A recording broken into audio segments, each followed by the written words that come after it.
Is Paul literally talking about a leaven of malice?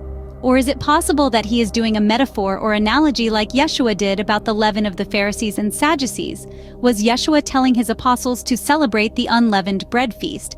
Let's see what 1 Corinthians 5 says in context. Paul begins by talking about a case of fornication among the congregation of Corinth. Subsequently, Paul says that he has already judged that act in the Spirit, as if he were present in that place. We are going to the verses that people usually use to defend this argument, together with the rest of the chapter to make more comments about it. 1 Corinthians 5, 6, 8. Your glorying is not good. Know ye not that a little leaven leaveneth the whole lump? Purge out therefore the old leaven, that ye may be a new lump, as ye are unleavened.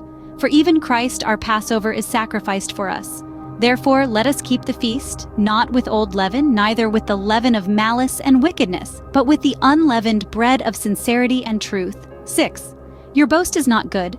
Don't you know that a little yeast reeds all the dough? 7. Clean then of the old yeast, so that you are new mass without yeast as you are, because our Passover, which is Christ, was already sacrificed by us. 8. So we celebrate the party, not with the old yeast or with the yeast of malice and evil, but with unleavened bread, sincerity, and really, 1 Cor 5, 6, 8. Paul relates the boasting to leaven in verses 6 and 7. Paul also speaks of a transformation so that we are a new lump. That is not something that refers specifically to the unleavened bread feast, but Paul is taking the symbology of the Torah to explain a concept in the spiritual realm. In fact, Paul also uses those sacrifices where the animal's skin was removed to explain that we must strip ourselves of the old clothes and rags and strip ourselves of the old nature too. He's not telling you to get naked or to remove the skin from an animal, right? Paul also says that our Passover is Yeshua. Does it make sense to continue celebrating Passover using the old ways, even when Paul just told us to be new lump?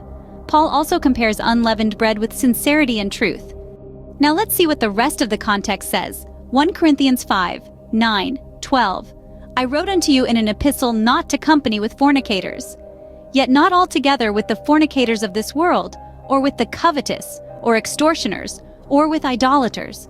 For then must ye needs go out of the world. But now I have written unto you not to keep company, if any man that is called a brother be a fornicator, or again covetous, or again an idolater, or again a railer, or again a drunkard, or an extortioner, with such an one know not to eat. For what have I to do to judge them also that are without? Do not ye judge them that are within, but them that are without God judgeth. Therefore put away from among yourselves that wicked person.